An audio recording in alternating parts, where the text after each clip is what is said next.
Olá! Estamos aqui com o projeto Explorando o Espiritismo, a minha relação com o mundo, falando esse mês sobre a morte. Hoje nós vamos falar do mistério das crianças que partem. O afastamento da criança da nossa vida é sempre uma experiência muito frustrante, muito dolorosa, né? Por quê? Porque nós esperamos que dentro da natureza da vida física, a criança tenha uma trajetória pela frente, né? A gente sempre espera que haja a infância, a juventude, a fase adulta e a fase idosa. Então, a gente sempre está cheio de esperanças com a criança, cheio de planos, desejos de viver muita coisa pela frente. E aí, de repente, ela vai. E a gente não vive só o luto da ausência daquele irmão. A gente vive o luto da perda de todos os planos que não serão realizados. Mas precisamos lembrar que o objetivo da vida na Terra não é a vida longa. O objetivo da vida na Terra é a evolução. E para que haja evolução, existem vários possíveis caminhos, onde a vida longa é um deles. Existe a trajetória com saúde, que ensina, a trajetória sem saúde, que ensina, a trajetória com facilidades, dificuldades, com família sem família, com amigos sem amigos, com a vida longa ou com a vida curta. Nós somos chamados a aprender sobre a impermanência da vida. Porque fomos criados com inteligência para amar.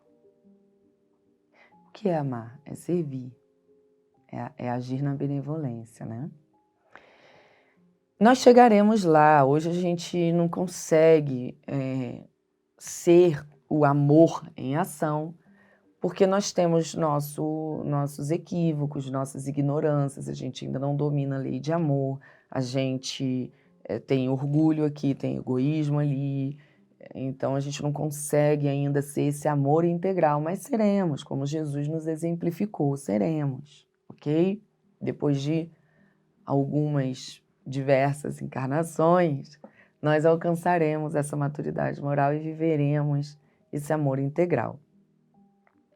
Até lá, estamos aprendendo como a vida funciona e como é a lei de amor.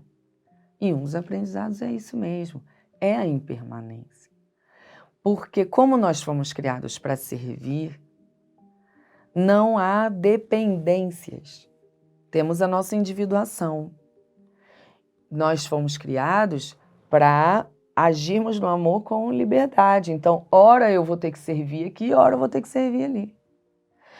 Os espíritos puros, quando são chamados em missões, eles não dizem assim, mas eu só vou se meus amigos forem comigo. Não, não tem essa dependência. São espíritos livres. Amo meus amigos, seguirei amando, mas vou servir onde Deus quiser que eu sirva e da forma que Deus quiser que eu sirva, né?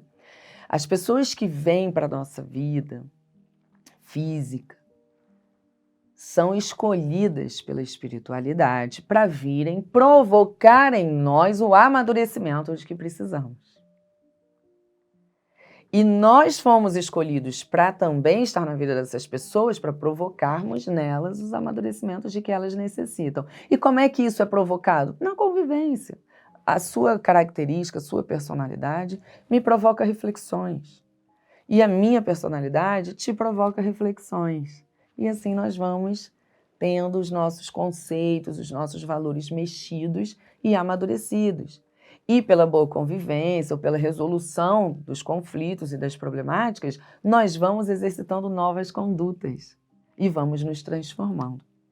Então, às vezes, a experiência que você precisa vivenciar é exatamente essa separação do outro na infância.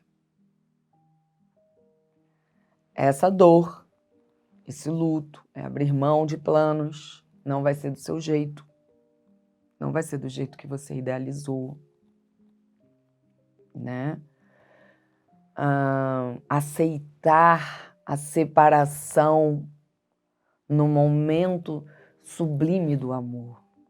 Porque aceitar a separação no conflito é menos doloroso. Aceitar a separação quando já há um distanciamento, não tem o convívio, é menos doloroso. Agora, normalmente com a criança a gente está no ápice do convívio e do amor. Pela própria natureza do comportamento, da ingenuidade daquela criança.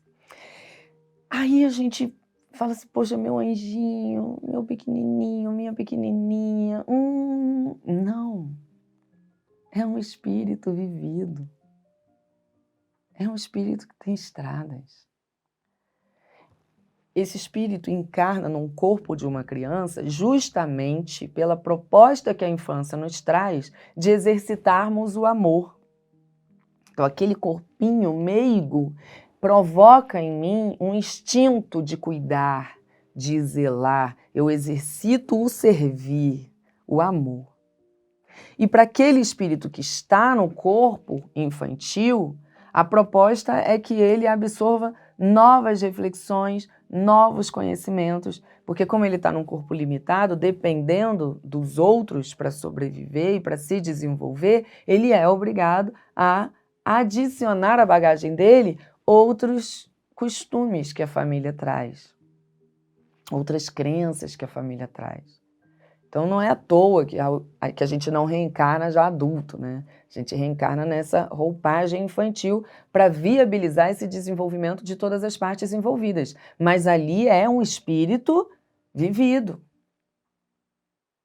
E quando a criança desencarna, é muito comum que ela retorne à consciência da sua última encarnação. Porque é a personalidade que ainda está mais presente nela. Então ela desencarna com aquela imagem que a gente tem, de 5 anos, mas já ela está com a imagem da última personalidade dela, que é a que ela se conecta mais. Tem espíritos que nascem somente para viver poucos anos que vão completar uma experiência que ele precisa de uma vida anterior que cessou antes da hora.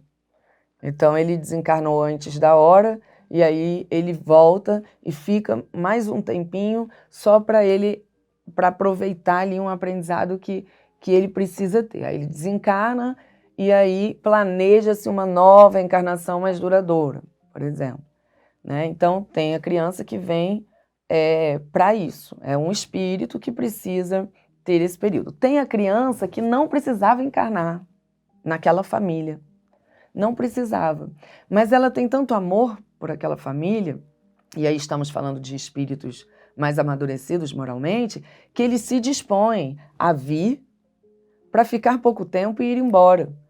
Esse espírito não precisa passar por essa experiência. Ele vem como missão para aquela família que precisa passar pela experiência de perder uma criança. Então é um espírito missionário ali, né? Ele tem uma missão específica de provocar a família nessa experiência do luto infantil, né? E há os espíritos que precisam vivenciar uma experiência por um curto período com uma família, com personalidades, com costumes, aí ele adquire aquilo ali que ele precisa e volta para o plano espiritual para planejar uma outra experiência. Então, é prevista a doença dele na infância, é previsto o acidente dele na infância. É doloroso se separar de alguém que a gente ama. E é doloroso abrir mão de planos e desejos. Mas, frente a essas experiências, a gente sempre precisa lembrar que quem decide é a sabedoria soberana. Essa inteligência soberana é justa e é boa. Estamos falando de Deus. O Pai é justo com todos e é bom com todos. Quando a gente compreende esse processo, não significa que não vamos sentir a dor da separação e a perda dos planos. Mas ao invés de nos revoltarmos, nós passamos a ter confiança de que foi a melhor decisão. Mesmo que eu não consiga compreender. Eu não consigo compreender pela minha imaturidade moral. Eu não tenho conhecimento suficiente para compreender em totalidade. Mas eu respeito a decisão divina. Eu aceito essa condição. E aí eu vou viver o luto sem revolta. Eu vou viver o luto como um processo natural de digestão dessas dores, dissipação e transformação, porque essas dores mexem comigo a ponto de eu mudar de opiniões, mudar de condutas e me transformar, honrando com o objetivo evolutivo dessa experiência. Semana que vem, continuamos com a reflexão sobre a morte. Nos encontramos lá.